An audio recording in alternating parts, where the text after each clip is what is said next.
yeah, it's quite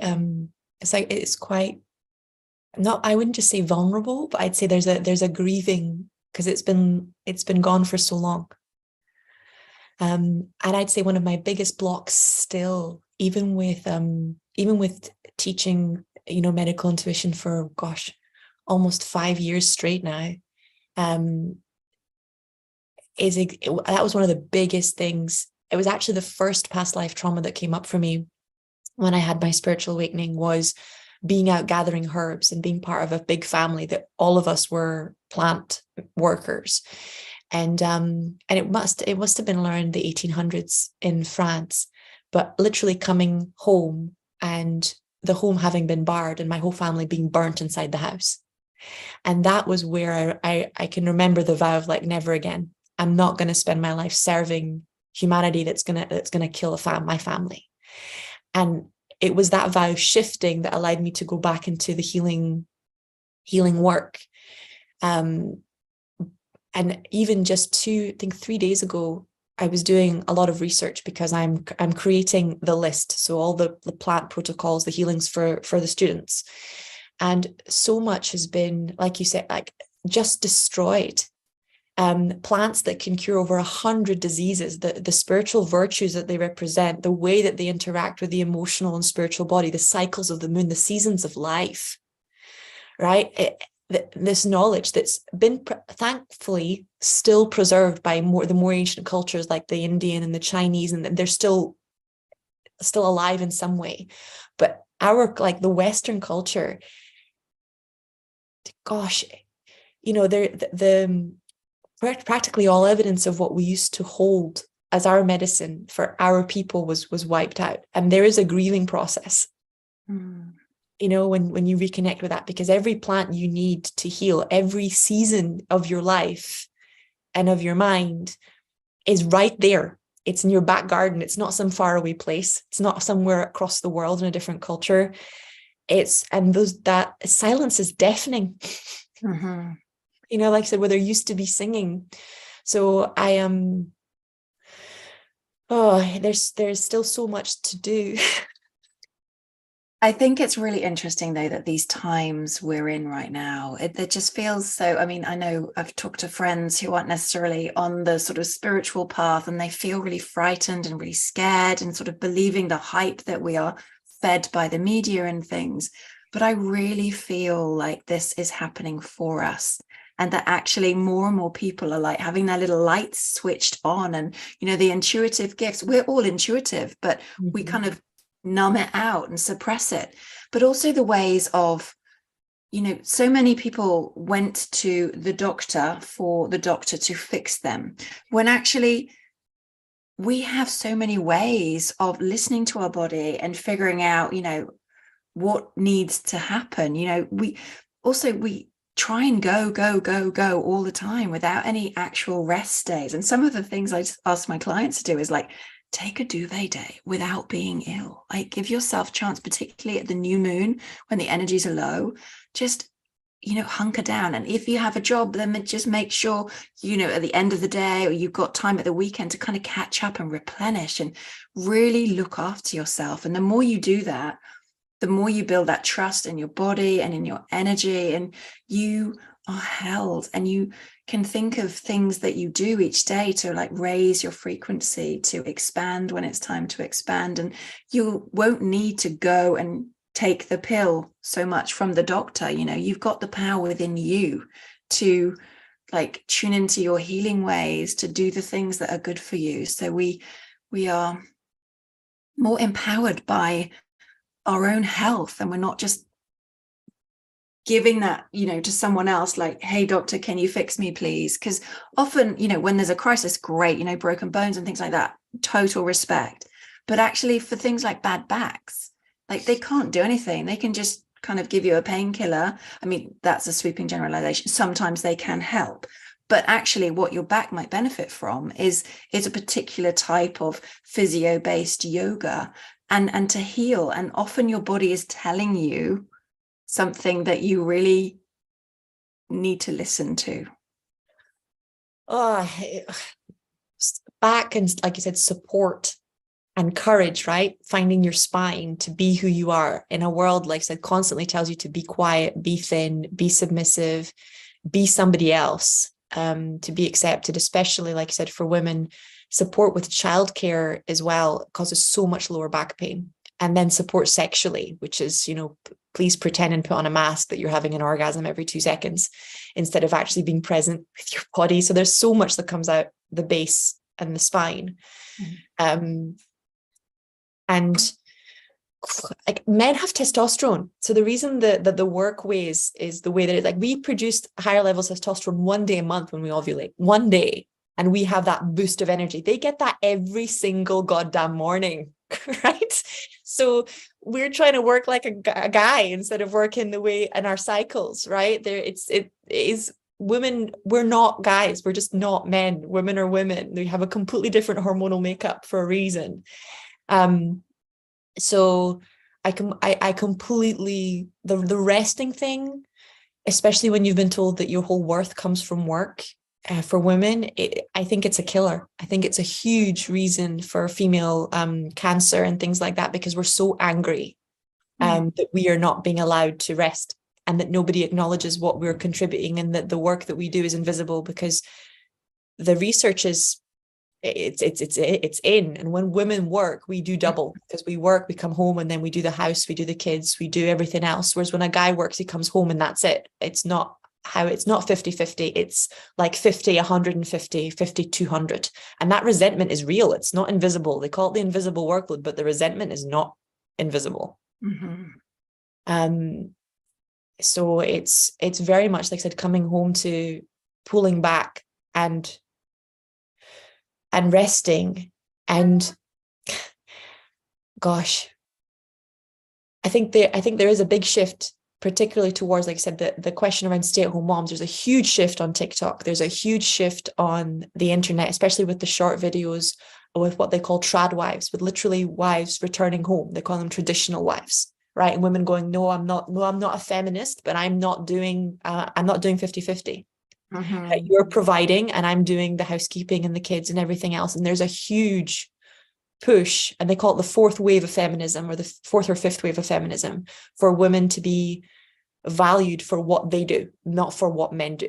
They're like, and there's a very beautiful passage by Emma Burton, similar to you, right? Her author, she talks way back, like the time where Little Women was written, about how men don't have to prove that they're good women in order to be accepted. So women don't have to make themselves into men to be worthy of pay, to be worthy of recognition.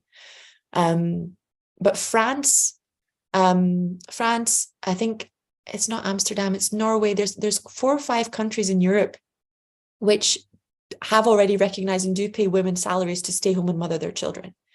And I think, like I said, until our culture gives that support, I think it is partially the men, but it is partially our collective consciousness.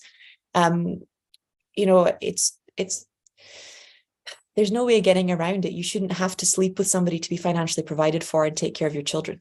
No.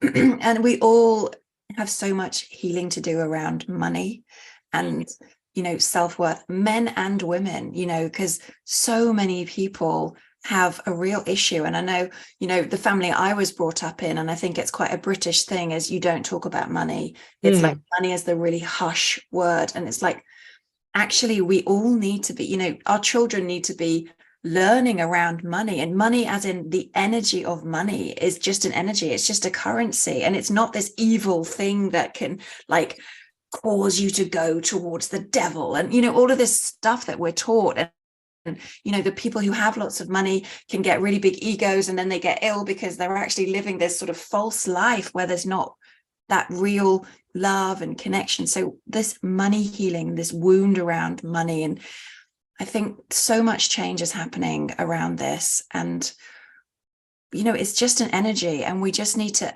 open up to receiving it and actually value ourselves enough to, and I think for some reason in the States, lots of my clients are in the States, and they seem to be much more used to paying for, healing and therapy and this sort of thing. Whereas in the UK, I don't know if you find this, we expect things for free, whether it's because we have the NHS and the NHS has always been able to fix us. actually, when you put value to people like the work that we do, you know, it takes a lot to just hold that worthiness and explain it to people. I think I think it comes back to exactly what you said about the British being more, there's this sexism wound in Britain in particular still more entrenched. And to them, these healing things are more women things and therefore have less value. You know, they don't treat their teachers well, they don't treat their nurses well. Even the NHS is crumbling because they refuse to pay people a wage for working 24 hours a day, right? But it's a female service, it's caring. So it's still very entrenched in Britain. And most of my clients, like you said, and it was quite interesting tracking it because I tracked it for the first time 2 years ago, were coming from the US, we're coming from India, we're coming from Europe, where it's particularly Russia and Greece, where this stuff was more, like you said, it's normal. It's normal to have a therapist. It's normal to have medicine workers in the community. And they not only were they not questioning the worth, but they were saying this is actually really good compared to what other people are doing and where they're coming from. And I think very much in Britain, they're still in a very strong victim mentality around their health, around this entitlement. You know, it's very much one of the biggest beliefs I have to decompress. And it's so interesting because different collective cultures are different. They're so different. When I work with people from India, they're so much more, they understand the herbs, they understand the moon cycles, they understand the rhythm. Whereas in Britain, I really still have to not just explain it, but hammer it home that a herb is no different than medicine. If they do not take it 3 times a day within the seasons, right, within the cycles of the body, then it will not work. Just like if a medicine isn't taken accurately in the correct dosage, you're sabotaging the result. But they don't, they're still in that mentality of one pill and it's done. As opposed to it took cycles to break it and it will take a cycle or 2 to rebuild it. And then the body will carry at that. But there's still when I deal with British people, I do find that a lot more. And I find this very childlike belief that their body betrayed them, their health betrayed them. And I'm like, no, you betrayed your body. You betrayed your health. You betrayed yourself. There's no responsibility there. Yeah. And I think that starts so much as well from girls when we become women, you know, when we start the menstruation and, you know, I mean, call it the curse. I mean, you know, it's in so many societies and in ancient times, it was, as I've talked about before, it was a really special, revered moment, like power, you know, powerful. But actually, you know, I remember myself being totally, just couldn't believe it was so embarrassing. It was awful. And having to do sports and wear the clothes, like doing the high jump in these tiny little pant things with, like, you know, all of this going on and just, oh my God, it's so hard. But actually it would be amazing if we could find a way to actually have a few days where we just were with our cycle and really honored that, and we could pick up again when we had more energy, or, you know, not shaming. Actually explain the cycle. Like, what is that? Why does sex education just cover penetrative sex? Why does there no conversation whatsoever about what's going on? It's what, like, it's crazy. It's crazy. It's like I said, from the bottom of my heart, like, it takes, one of the things that, like I said, with, like, I have to deal with, like you, is for infertility. And a lot of the women that come are struggling. And one of the core things, especially about, there's nothing unexplained about unexplained infertility. And when the doctors go, it's unexplained, and they've been on a tablet since they were 12 years old. And I'm the person that has to have the conversation that says it takes 4 years for your pituitary gland to learn to talk to your ovaries. That's scientifically proven. And if that is interrupted, right, by the pill, or by some other hormonal intervention, which can come from food, which can come from many other sources, because there's so many hormones and everything now, right? It takes time when you come off that for your body to start to communicate. Yeah. And it will, but it's these pathways were built, and we just didn't interfere with natural processes as much as we do now from such an early age. Yeah, and we're so busy to just, you know, blame our body. Like, there's so many clients that I work with who are struggling with fertility, and they literally are hoping, you know, they stop the pill, they try to get pregnant in 3 months, and if they don't have that happening, they start thinking their body's failing, and then they kind of implode with all of that stuff that actually, you know, the first thing I try and help my clients with when we're on the fertility journey is just to like heal the journey so far and just build that trust and that faith and start opening up to that, like your body is magical, like it's amazing. It's like the power that you can create a life and there's still no other force on the planet that can do that, right? And they have to try and mimic our body, that the power that like a 14, 12 girl has in her body is unparalleled in any other area. Like the body is insane. It literally manifests breath. There's nothing like it. It is crazy. But then like, this is what I mean, you go back to this core wound where you ask a 10, 11, 5, 7-year-old girl what she wants, and 9 out of 10 of them will say, I want to be a mother. And that has to be, like I said, conditioned out. That has to be humiliated out. You have to be told, why do you want to be just a mother? What's the matter with you? You should want a career. Live your life first. Children will ruin everything. And then the next one that comes, the worst thing that could ever happen to you is for you to get pregnant as a teenager. It will destroy your life. The beliefs just come in thick and fast. Every time you take a pill, they tell your body, do not get pregnant. Every time you open a condom packet, do not get pregnant. Are you, and men will check, right? Are you on the pill? I don't want you to get pregnant. These messages soak in. Our deepest desire to be mothers, to raise the next generation, is something that's to be put off for the future when it's convenient for men or convenient for society and not in alignment with natural cycles. And I had the littlest, well, there's a miniature, like I was working when I was pregnant with my son and I was at the hospital. I had my back was badly damaged. I was crossing the road and I got hit by a car from the back when I wasn't inside the car. And I knew that my back, like when I was pregnant with him, I was really struggling with my left leg. It's completely healed now, thank you, Jesus. But it was really bad then. And when I said to her, look, I don't think I need to have a C-section. This is not going to go well. And I'm not going to do both. I want to breastfeed. I want to be present with my son. And I won't be able to do that if I can't walk, if I'm like in bed for months and I'm struggling to walk now. And she said to me, you should try and do it the natural way.